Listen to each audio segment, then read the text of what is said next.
Major Rohit का जोरदार थप्पड़ उसके चेहरे पे पड़ा और वो लड़खड़ाता हुआ 2 कदम पीछे हो गया। उल्लू के पट्टे, किधर गई तुम्हारी माँ? सर, मुझे अंदाजा नहीं था कि वो यूं यकदम होटल छोड़कर चल पड़ेंगे। तो क्या इससे पहले वो तुमसे डिस्कस करते फिर होटल छोड़ते? जज जी नहीं सर, मुझे उस वक्त टॉयलेट की हाजत हुई।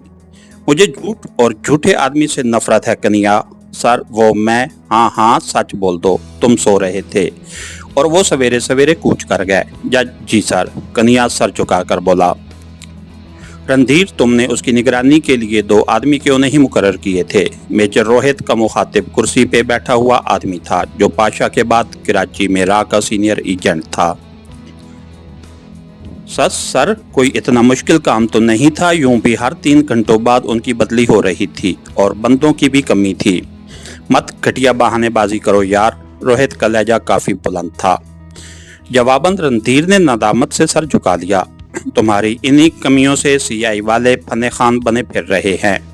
महाराज पाशा की मौत के बाद तुम लोगों ने कौन सा कारनामा सर अंजाम दिया है? महाराज की गिरफ्तारी में उसी पार्वती का हाथ था, वरना वो इस तरह कराची में दंदनाती ना फिरती और तुम लोगों की बेवकूफ़ी से वो गद्दार गुम हो गई। Sorry sir. तुम्हारी इस माजरत का मैं अचार डालूं? सर, मैं अपने तमाम बंदे उसकी तलाश में लगा देता हूँ। हम जल्द ही उसे ढूंढ लेंगे। बेवकूफ़, अब कराची की निकाब पोश खवातीन के निकाब उतारते फिरोगे। सर, वो जिस लड़के के साथ थी उसे कन्हैया मोहन और धर्मवीर अच्छी तरह पहचानते हैं। उसकी बात पे रोहित एक लम्हा खामोश रहा और फिर बोला, यूं करो, इन तीनों की मदद से उस लड़के की एक तस्वीर बनवा लो और तमाम आदमियों में तकसीम कर दो। उसके साथ जिस होटल में वो ठहरे थे वहां उन्होंने लाजमी अपना एड्रेस नोट कराया होगा, वो भी मालूम कर लो। शायद नादस्तगी में उन्होंने असल एड्रेस लिखवा दिया हो। ठीक है सर, ओके, जाओ, मुझे जल्द अज जल्द रिजल्ट चाहिए। और रणधीर नमस्ते के अंदाज में हाथ बांधता हुआ चल पड़ा। तुम भी दफा हो जाओ। रोहित एक तरफ सर झुकाए खड़े कन्हैया से मुखातिब हुआ और इजाजत मिलते ही वो नमस्कार करते हुए तेजी से बाहर की तरफ लपका। मेजर रोहित की सख्तगिरी की जितनी दास्तानें वो सुन चुके थे वो उनसे कुछ ज्यादा ही सख्तगीर निकला था। बत्ती तो बुझा दो, इस्माइल सुलेखा से बोला। जलती रहे, आपको क्या कह रही है? सोते वक्त मुझे रोशनी बिल्कुल अच्छी नहीं लगती तो सोते वक्त बुझा देना, वो शौकी से बोली। 2 तो बजने वाले हैं, सोना किस टाइम है? इतनी जल्दी भी क्या है? सुबह कौन सा काम पे जाना है आपने? मतलब निकम्मे होने के ताने दे रही हो? मैं भला आपको ताने दे सकती हूँ तो ये क्या था? आप भी ना बस। अच्छा, ये जो निचले छोड़ो, सॉरी, अच्छा ये चौंचले छोड़ो, मुझे नींद आ रही है। कहते हैं जो टाइम मिल जाए उसे लुत्फ अंदोज होना चाहिए। ज़िंदगी का क्या भरोसा? ज़िंदगी इतनी जल्दी भी ख़त्म नहीं होती यार, वो उसकी नाक की फनंग मरोड़ता हुआ बोला। ओफ हाय, कितनी दफ़ा कहा है नाक को ना पकड़ा करो, कोका चुभता है, वो मसनूई गुस्से से बोली। तो ना पहना करो कोका, ना पहना करो कोका, वो मुंह चढ़ाते हुए बोली। फिर क्या पहनूं? कुछ भी ना पहनो। कुछ भी ना पहनने से तेरी क्या मुराद है? ज़ेवरात भाई, तुम ना बस हर बात का उल्टा मतलब लेती हो। आप बात ही उल्टी करते हैं। और इससे पहले कि वो जुलेखा की बात का जवाब देता, अचानक हल्का सा धमाका हुआ जैसे कोई दीवार से कूदा हो। तूने ये आवाज़ सुनी? उसने जुलेखा से पूछा। कौन सी आवाज़? ठहरो, मैं देखता हूँ। वो उठकर बमुश्किल चप्पल ही पहन सका था कि कमरे के खुले दरवाजे से 2 अफराद दाखिल हुए जिनके हाथ में कुल्हाड़ियाँ थीं। कौन हो तुम? इस्माइल दौड़ा, मगर आगे वाले ने बजाय उसकी बात का जवाब देने के उसे मारने के लिए कुल्हाड़ी सर से बुलंद की। इससे पहले कि उसकी कुल्हाड़ी नीचे आती, इस्माइल की जोरदार किक उसकी छाती पे पड़ी और वो उछलकर अपने साथी पे जा गिरा। दोनों हमला आवर लड़खड़ाते हुए नीचे गिर गए थे।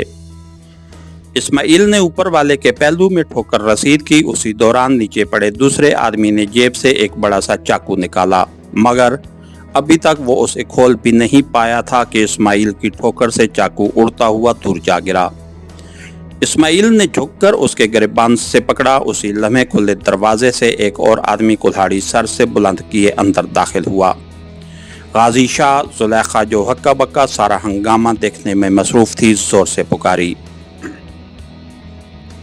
नीचे पड़ा शख्स भी अपने साथी को देखकर इस्माइल से लपट गया था। जुलेखा को और तो कुछ न सूझा, जल्दी से छलांग लगाकर इस्माइल के ऊपर गिर गई। उसका इस्माइल के बदन को ढांपना और कुल्हाड़ी वाले का इस्माइल पे वार करना एक ही लय में हुआ था।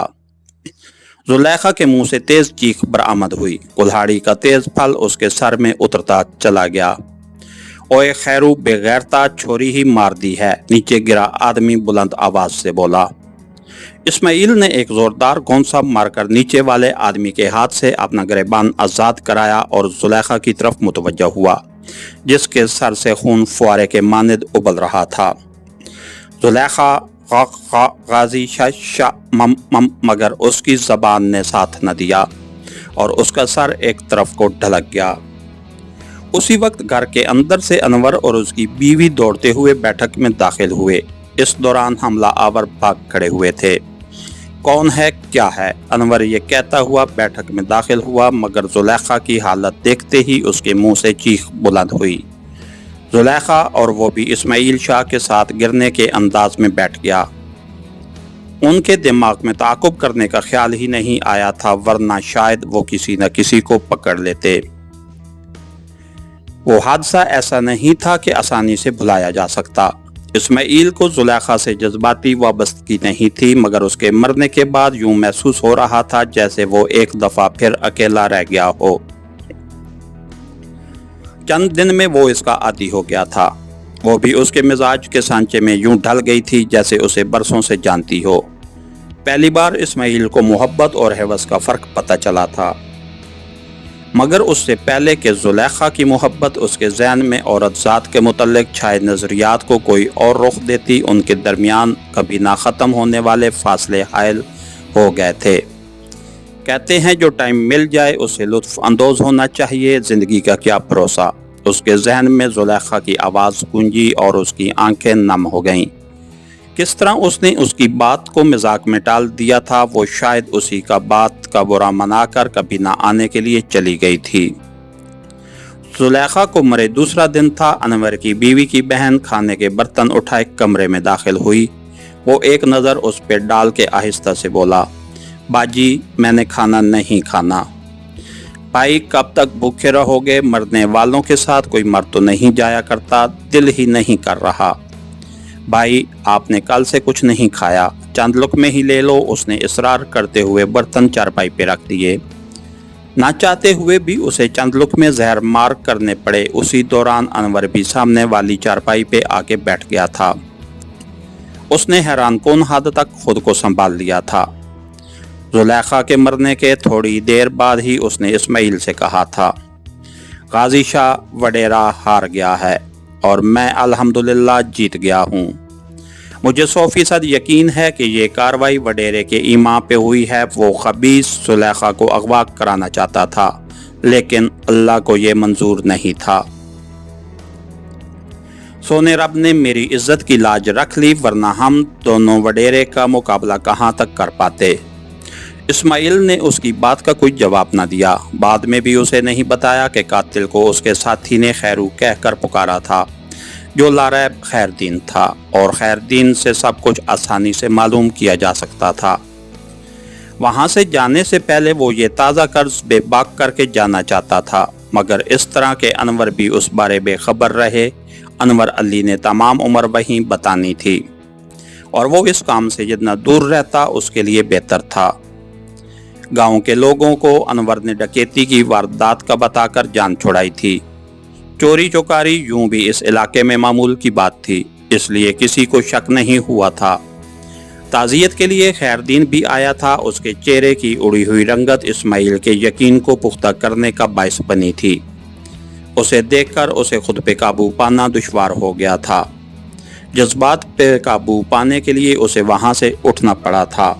इसके साथ ही हमारी आज के एपिसोड का इख्तिताम हुआ। कहानीकार को लाइक कीजिए, सब्सक्राइब कीजिए और बेल आइकन को प्रेस कर दीजिए ताकि हर आने वाली नई वीडियो आप तक बर वक्त पहुँच सके। शुक्रिया।